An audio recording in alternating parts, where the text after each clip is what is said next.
Having issues with your Microsoft Surface laptop computer or preparing it for a new user? This step-by-step guide will walk you through the factory reset process and show you how to restore your computer to its default Windows settings. So this should hopefully be a pretty straightforward process, guys, and without further ado, let's go ahead and jump right into it. It's supposed to not delete your personal files. I strongly suggest you create a backup of any important files or documents before you proceed, because even though it might say that it's going to save your personal files, there's no guarantees that it will, so just keep that in mind, and we're going to go ahead and jump right into it. So we're going to go ahead and start by right-clicking on the Windows Start menu, and we're going to select the settings.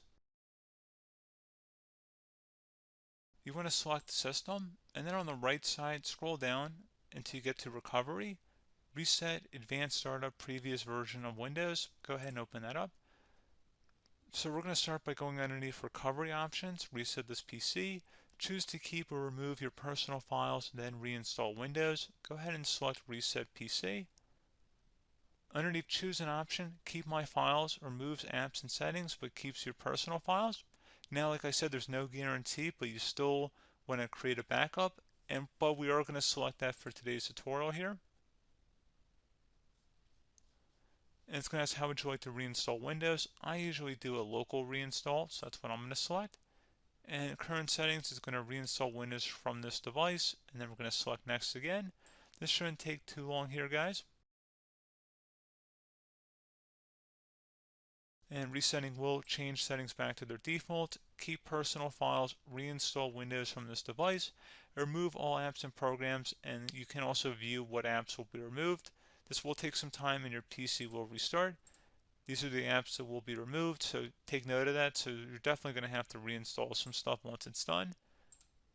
So it looks like I accidentally closed out of there, so I'm just going to go back to exactly where we were.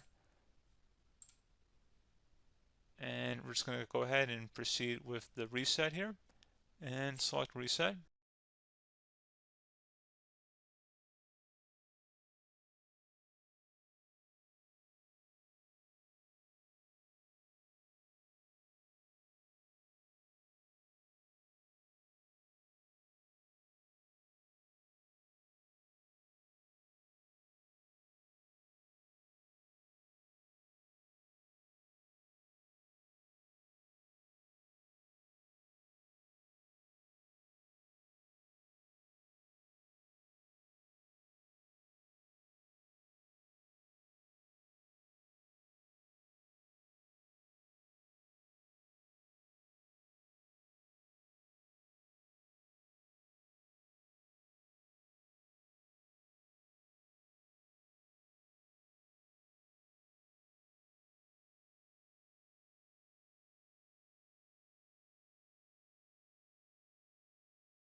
And you can go ahead and install your applications, your programs, whatnot, create new user accounts, but Windows 11 has been reinstalled, a clean factory install. So pretty straightforward process. Now, if you did what I did and created a local user account, your Ethernet cable, or if you turned off your router, you're going to have to go ahead and turn that back on, and then connect to your Wi-Fi network or Ethernet connection, whatever is your situation. But pretty straightforward process, guys. Do hope I was able to help you out, and I do look forward to catching you all in the next tutorial. Goodbye.